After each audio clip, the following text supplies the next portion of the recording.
Well, now this Fox News alert, breaking news on the health care overhaul. Governor Rick Perry sending a letter today to the Obama administration saying Texas will not implement some key provisions of the health care overhaul. They include the Medicaid expansion and the state exchanges. Joining us first on Fox, former 2012 Republican candidate for president and Texas Governor Rick Perry in his first interview since Texas made this decision. So, Governor, why?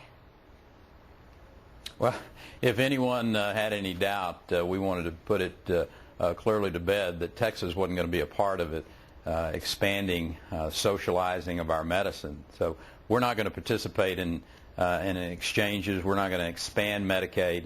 We're just not going to be a part of, again, socializing health care in the state of Texas, and in direct conflict with our founding fathers' wishes and freedom, for that matter. People need to be free to make those decisions about their health care, not be forced by this administration into these exchanges or into bankrupting states with the expansion of Medicaid. All right, let's take this a little bit step by step. If you don't set up the state exchanges, if you decide to do that, which you have said today that you will not do, the federal government says as part of the law they will step in and they will do that. So if part of your goal is to keep the federal government out of the lives of Texans, then why give them that power?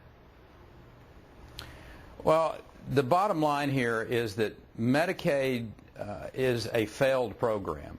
To expand this program is not unlike adding 1,000 people to the Titanic. You're going to further drive this country into debt, and that's really what we're discussing here, is how are we going to get this country back on track economically, fiscally sound. This is not the way to do it. You don't expand a program that is not working already. If the federal government was serious about working with the states and finding solutions to the health care needs, what they would do is block grant those dollars back to the states. I can assure you that Texas and other states would find more effective, efficient ways to deliver health care to their citizens and do it in a way that preserved those individuals' freedom. So the federal government says, in fact, that is sort of what they're trying to do. They say they're going to pay for 100% of the Medicaid expansion for a few years, and then when you get past 2014, they're going to pay for about 90% of it. So to some, that seems like a good deal, because for every $6 billion that Texas government spends between, let's say, 2014 and 2019, somewhere around there, the federal government could give you $76 billion. So why isn't that a good deal?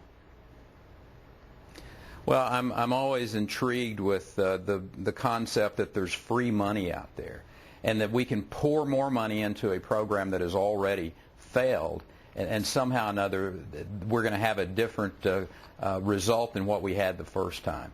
Again, I want to go back to, if the federal government was serious about assisting the states, of being a good and trusting partner. And listen, we don't know what these exchanges are going to look like.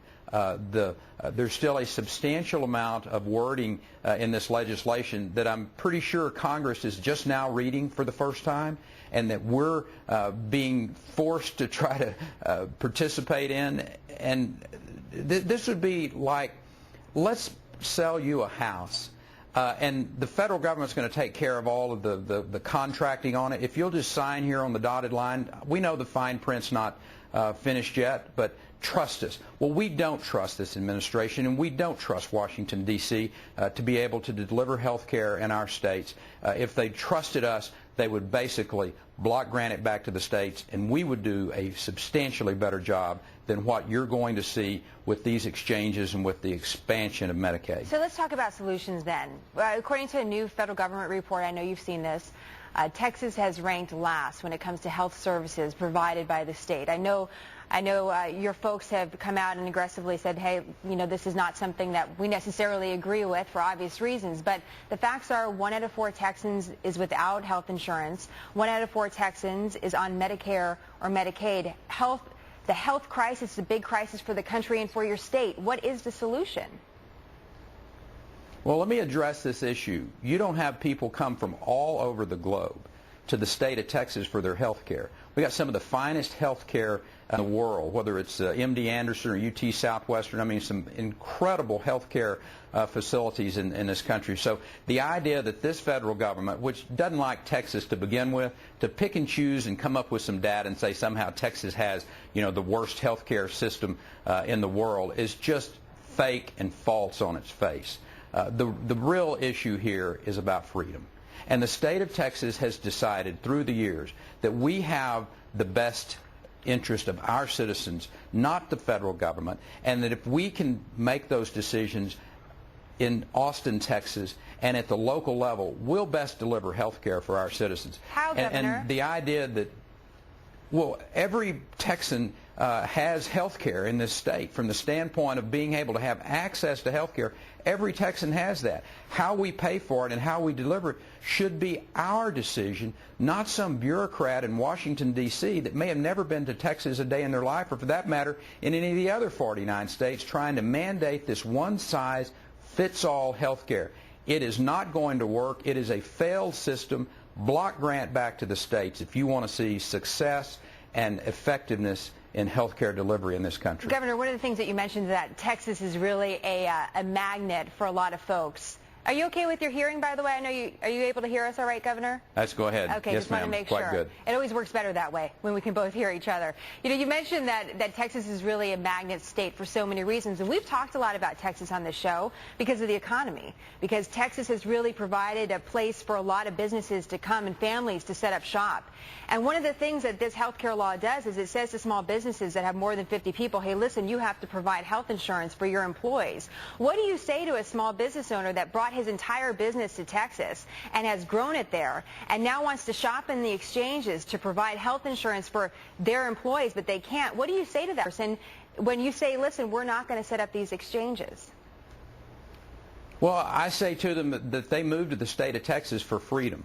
They moved to the state of Texas because we have the best economy in the country, 8 years in a row now, according to Chief Executive Officer magazine, and that's the reason they came here, is because we have that limited approach to government. We believe in freedom, and we believe that those small businesses should be able to make the best decisions.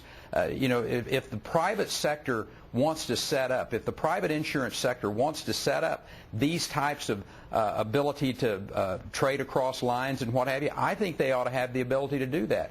But not this one-size-fits-all, federally mandated, Washington-centric concept that the Obama administration, through Obamacare, is trying to force upon us. I'm still stunned that there weren't enough courageous men and women in the United States Congress to stand up and say, this is bad public policy. It is going to exacerbate the problem in the state. It's going to cost the states more money, and it is going to bankrupt many states, including the state of Texas, if this thing gets put into place the way that they envisioned it to begin with. That's not courage, in my opinion. Quick final question then. With that on the horizon, what is one solution you're offering to the state of Texas to make sure that, one, it doesn't go bankrupt, and two, that there are some more health care options for the citizens of Texas? Well, obviously, to block grant those dollars back to the states.